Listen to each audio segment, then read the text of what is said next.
بسم اللہ الرحمن الرحیم وصلی اللہ تعالی علیہ وسلم۔ بحالت صلاۃ بہنے والا خون ناقض وضو اور مفسد صلاۃ ہے یا نہیں؟ پہلے سوال سن لیجئے، اس کے بعد سوال کا خلاصہ بھی آپ کے سامنے رکھا جائے گا۔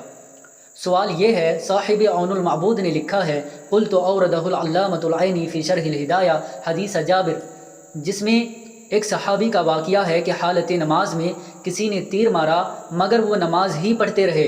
ھذا من روایت سنن ابی داؤد و صحیح ابن حبان وزاد فیہ فبلغ ذلك رسول اللہ صلی اللہ علیہ وسلم فدعا لہما قال العینی ولم یأمرہ بالوضوء ولا بإعادۃ الصلاۃ۔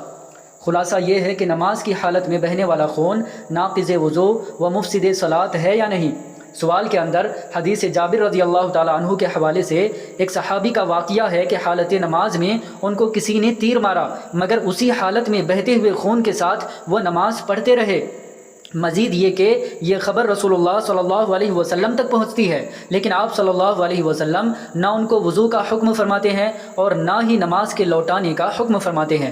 لیکن احناف کا کہنا ہے کہ خون ناقض وضو ہے، خون سے وضو ٹوٹ جاتا ہے۔ آخر احناف اس حدیث کا کیا جواب دیں گے؟ اب جواب سماعت فرمائیے۔ جواب: مسائل دو قسم کے ہیں، منسوس و غیر منسوس۔ قسم ثانی یعنی غیر منسوس کتاب اللہ و سنت رسول اللہ پر قیاس کر کے نکالے جاتے ہیں۔ قسم اول یعنی منسوس دو نوع کے ہیں، دو قسم کے ہیں۔ اول وہ جہاں یک طرفہ دلیل ہو، جیسے لا الہ الا هو الحی القیوم، لا الہ الا اللہ، تو یہ اللہ کے ایک ہونے میں دلیل یک طرفہ ہے، اسی لیے کوئی نہیں کہتا کہ خدا دو ہے۔ دوسرے وہ جہاں دونوں طرف دلائل ہیں۔ اول محتاج بحث نہیں، یعنی جہاں پر دلیل یک طرفہ ہے اس میں بحث کی ضرورت نہیں پڑتی۔ ثانی میں علماء اختلاف کرتے ہیں، ہر ایک نص کے ساتھ اپنے فکر و نظر، علم و اجتہاد کو استعمال کرتا ہے۔ حضرت امام ابو حنیفہ رحمہ اللہ اور امام احمد رحمہ اللہ کے نزدیک خون ناقض وضو ہے، وہ خون کو ناقض مانتے ہیں، اور امام مالک و امام شافعی رحمہم اللہ ناقض نہیں مانتے۔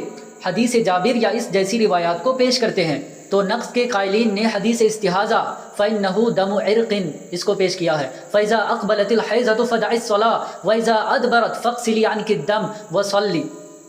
فرمایا کہ یہ رگ کا خون ہے، جب حیض آئے تو نماز چھوڑ دے، اور جب حیض ختم ہو جائے، حیض کا زمانہ گزر جائے تو خون کو دھو اور نماز پڑھ۔